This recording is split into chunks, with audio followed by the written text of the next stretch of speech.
Bilang paghahanda sa pagbabalik ng traslasyon ng itim na Nazareno sa 2024, pinagbabaklas na ang mga salasalabat ng mga kable ng kuryente, internet at telco. May unang balita si Oscar Oida. Mga salasalabat na kable ang pinagtatanggal ng mga tauhan ng Meralco sa Quiapo, Maynila. Karamihan umano dito, mga kable ng internet at telco na wala umunong pahintulot na kumabit sa kanilang poste. Tulad ng binanggit ko dati, nung pandemic, kinailangan ng mga kababayan natin more communication facilities. So marami naglatag talaga, iba't ibang areas, particularly dito sa Metro Manila. Nung natapos na yung pandemya, naiwan. Yung iba hindi na nila binalikan. So kami na ang nag-aayos ngayon at nakikipag-coordinate din kami dun sa mga kumpanya na nagkabit dito. Ang wire cleaning operation, bahagi ng paghahanda ng pamahalaang lungsod ng Maynila sa isasagawang traslasyon ng itim na Nazareno sa January 9. Yung time na nasisira yung replica nila dahil sumasabit yung ulo, yung corona ng Nazareno, yung krus ng Nazareno.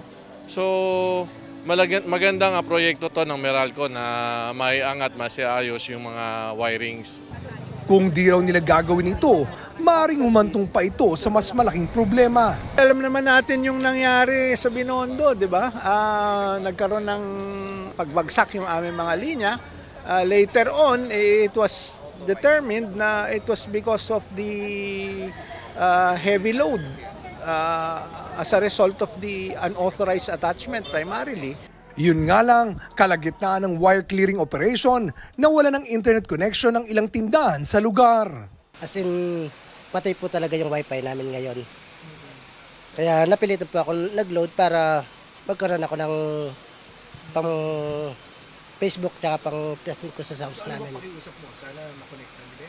Sana pa connect nila ulit para kasi kailangan po namin talaga ng wifi dito. May mga kasama po tayong telco rito na sila rin naman po ay may mga tauhan na magre-restore po ng mga reported numbers na naapektuhan.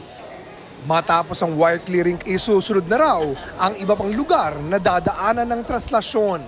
Ito ang unang balita, Oscar Oida para sa GMA Integrated News.